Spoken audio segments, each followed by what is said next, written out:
नमस्कार मित्रांनो, स्वागत आहे तुमचं आपल्या कृषी अपडेट यूट्यूब चॅनलवरती. राज्यामध्ये आज पुन्हा मुसळधार पावसाचा इशारा हवामान खात्याने दिला आहे. तर कोणत्या परिसरामध्ये नेमका पावसाचा इशारा आहे, संपूर्ण माहिती आपण याबद्दल जाणून घेऊया. राज्यामध्ये मित्रांनो आज भयंकर पावसाचा इशारा आहे. गोरेगाव, खोपोली, मुंबई, कल्याण, डोंबिवली, वाडा, पालघर, इगतपुरी असेल, नाशिक, सिल्वासा, डहाणू असेल, मनमाड, मालेगाव, औहा असेल, या परिसरामध्ये मुसळधार पावसाचा इशारा हवामान खात्याने आज व्यक्त केलेला आहे. या परिसरामध्ये मुसळधार पाऊस होण्याचा इशारा हवामान खात्याकडून व्यक्त करण्यात आला.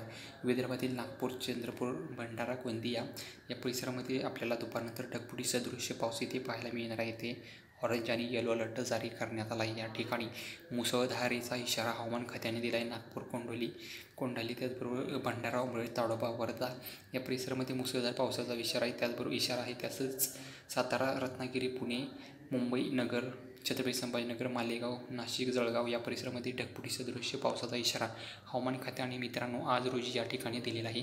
तर आज दुपारनंतर मुसळधार पावसाचा इशारा हवामान खात्याने दिला आहे. राज्यामध्ये जोरदार पाऊस हजेरी लावणार आहे. इथून पुढे पावसाचा जोर वाढणार असल्याचा अंदाज देखील हवामान खात्याने दिला आहे.